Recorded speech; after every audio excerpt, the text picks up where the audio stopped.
बिस्मिल्लाहिर्रहमानिर्रहीम अस्सलाम वालेकुम। लाहौर रियल एस्टेट के यूट्यूब चैनल से चौधरी जमशेद रफ़ीक +9232222062। व्यूअर्स, आज हम लोग बात करेंगे रिगार्डिंग DHA फ़ेज़ 10 और फ़ेज़ 13 के बारे में। चूँकि DHA लाहौर की मार्केट में अभी जो ट्रेडिंग चल रही है, मैं उसी टॉपिक पर डिस्कस करूँगा और मेरी लास्ट 3 to 4 या 5 वीडियोज़ जो है ना वो इन्हीं दो फेजेज़ पे हैं।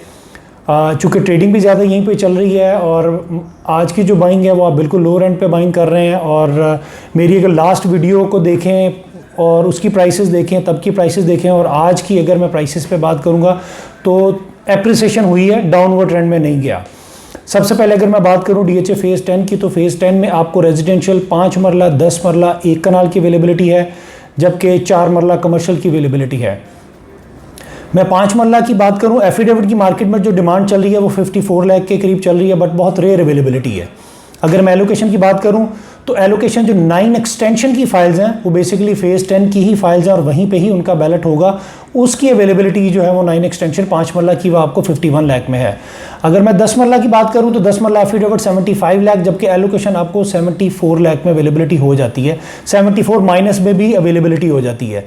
1 कनाल फ़ेज़ 10 एफिडेविट की अवेलेबिलिटी 1 करोड़ 17 लाख रुपए, जबकि एलोकेशन 1 करोड़ 13 लाख रुपए में अवेलेबिलिटी है।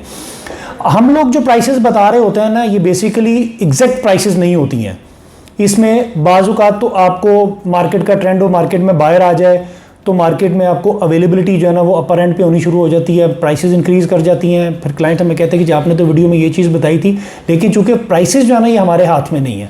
हम जो मार्केट का ट्रेंड होता है, जो मार्केट में अवेलेबिलिटी की जो प्राइसेस होती हैं ना, हम लोग वो आपको बता देते हैं। लेकिन इसमें इन प्राइसेस में भी ज़्यादा डिफरेंस नहीं आता। बाज़ू का तो 20-25 हज़ार रुपये का डिफरेंस निकलता है, बाज़ू का 20-25 हज़ार रुपये का भी डिफरेंस नहीं निकलता। अगर बैलेटिंग की बात करें DHA फ़ेज़ 10 की, तो फ़ेज़ 10 की बैलेटिंग में अभी 3 to 4 ईयर्स हैं मिनिमम भी मिनिमम। चूँकि जब तक लैंड एक्विजिशन का टारगेट DHA अपना अचीव नहीं करेगा तब तक DHA टाउन प्लानिंग डेवलपमेंट और बैलेटिंग की तरफ नहीं जाएगा। मेरी अगर मैं पिछली वीडियो की बात करूँ तो पिछली वीडियो में भी 5 मरला तो ऑलमोस्ट स्टेबल थी। 10 मरला की उस टाइम पे जो अवेलेबिलिटी थी वो तकरीबन को 70-71 लाख रुपए पे थी, जो आज आपको 75 लाख में एफिडेविट की अवेलेबिलिटी है। अगर मैं 1 कनाल की बात करूं तो 1 कनाल की अवेलेबिलिटी आपको उस टाइम पे 1 करोड़ 10-11 लाख रुपए में थी, जो आज आपको तकरीबन 1 करोड़ 17 लाख रुपए में अवेलेबिलिटी हो रही है। तो मैं इसीलिए कहता हूँ, चूंकि आज की जो आपकी बाइंग है ना ये लो रेंड की बाइंग है। अगर आप एफिडेविट में बाइंग करते हैं तो आपको बाइंग के टाइम पे भी कोई जस्ट ट्रांसफर फीस पे करनी है, कोई टैक्स स्टैम्प ड्यूटी आपने पे नहीं करनी, और सेलिंग के टाइम पे भी आपने कोई एडवांस टैक्स पे नहीं करना, चूंकि जो फर्स्ट लॉटी है वो टैक्स एग्जेम्प्ट है। ये चीज़ आपके लिए जो है ना वो सबसे ज़्यादा बेनिफिशियल है कि आपको सेलिंग के टाइम पे टैक्स पे नहीं करना पड़ेगा। अगर मैं कमर्शियल की बात करूं फ़ेज़ 10 की, तो फ़ेज़ 10 में 4 मरला कमर्शियल जो एफिडेविट है वो अवेलेबिलिटी आपको 2 करोड़ 50 लाख रुपए डिमांड करते हैं, बट 248-249 के करीब कहीं पर भी अवेलेबिलिटी जो है ना वो इसकी हो जाती है, जो कि बहुत अच्छी बाइंग बनती है। चूँकि फ़ेज़ 10 में जो लास्ट टाइम जो कमर्शियल आए थे वो तकरीबन 1 करोड़ 65-70 लाख रुपए में आए थे, और अब जो अवेलेबिलिटी है वो आपको तकरीबन को 2.5 करोड़ रुपए में, ये 255 पे थी, अब आपको 249-248 के करीब जो है ना वो अवेलेबिलिटी हो जाती है, और ये बहुत अच्छी बाइंग बनती है इस प्राइस पे भी। अगर मैक्सिमम प्राइसेस की मैं बात करूं फ़ेज़ 10 की, तो फ़ेज़ 10 मैक्सिमम 5 मरला तकरीबन 60 लाख रुपए पे, 10 मरला 90 लाख रुपए पे, जबकि 1 कनाल 1 करोड़ 45 लाख रुपए पे गई थी। आज आप जो बाइंग कर रहे हैं ये आप शॉर्ट टर्म भी अपनी इस इन्वेस्टमेंट को कंसिडर कर सकते हैं, बट मिनिमम 1 ईयर, 6 मंथ्स के अंदर भी कुछ हो सकता है, बट मैक्सिमम 1 साल का अगर आप अपने माइंड में रखेंगे तो आपको तमाम साइजेस के अंदर 5 मरला 10 मरला और 1 कनाल के अंदर एक अच्छा रिटर्न मिल सकता है शॉर्ट टर्म में। बट मैक्सिमम भी 2 to 3 ईयर्स की होल्डिंग रखेंगे तो इंशाल्लाह आपको बहुत अच्छा रिटर्न इसमें मिल जाएगा।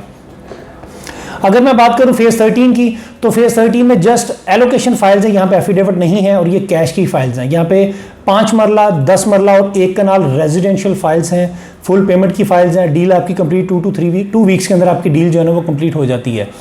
अगर मैं लास्ट ट्रेंड आपको बताता चलूँ, मेरी लास्ट वीडियो के टाइम पे जो आपको 5 मरला की अवेलेबिलिटी थी वो तकरीबन कोई 33 के करीब अवेलेबिलिटी थी। अभी आज की अगर मैं प्राइस आपको बात करूं, पहले मैं ऐसा करता हूं कि जो लास्ट ट्रेंड था ना आपको वो बता देता हूं।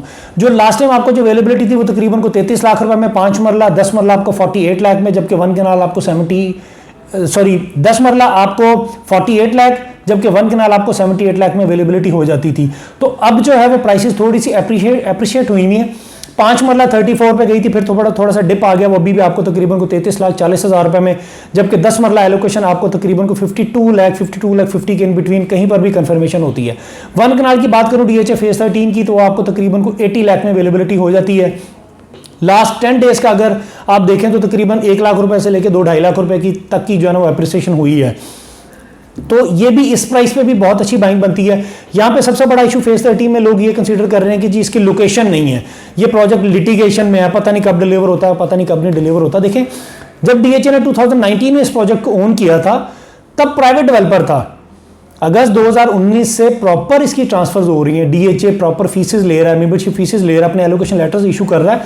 तो अब ये प्रोजेक्ट बिल्कुल सेफ एंड सिक्योर है। अगर आप इसका कंपैरिजन फेज 10 के साथ भी करें तो फेज 13 में लो बजट में आपको हाई रिटर्न मिलता है।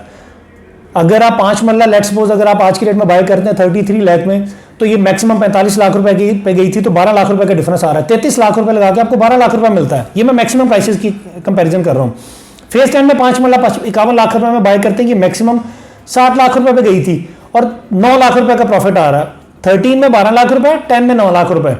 अगर मैं 10 मरला की बात करूं, 10 मरला फेज 13 में मैक्सिमम 70 लाख रुपए पे गई थी और आज आप बाय कर रहे हैं 52 लाख में, 18 लाख रुपए का डिफरेंस आ रहा है। अगर आप फेज 10 में 10 मरला की बात करें तो आज आप बाय कर रहे हैं 75 लाख में, जबकि मैक्सिमम ये 90 पे गई थी तो 15 लाख रुपए का डिफरेंस आ रहा है। देखिए 18 लाख रुपए कम पैसे लगा के आपको 18 लाख रुपए प्रॉफिट मिल रहा है, ज्यादा पैसे लगा के आपको 15 लाख रुपए मिल रहा है। इसी तरीके से अगर मैं 1 कनाल की बात करूं तो फेज 13 में 1 कनाल मैक्सिमम 1 करोड़ 25 लाख रुपए पे गई थी, जो आज आपको 80-81 के इन बिटवीन कहीं पे भी कंफर्मेशन हो जाती है। तो डिफरेंस जो है ना वो तकरीबन 4.5 मिलियन का, 45 लाख रुपए का। फेज 10 की अगर मैं बात करूं तो फेज 10 आपको तकरीबन को 1 करोड़ 17 लाख रुपए में मिलती है और ये मैक्सिमम 1 करोड़ 45 लाख रुपए में गई थी।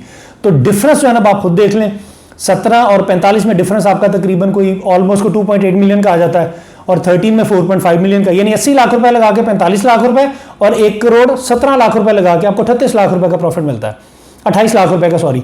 तो इस वजह से अगर आपके पास लो बजट है तो आप ब्लाइंडली प्ले करें कि जी फेज 13 डीएचए का प्रोजेक्ट है। जहां पर भी डीएचए की लोकेशन देगा वो अच्छी ही लोकेशन होगी।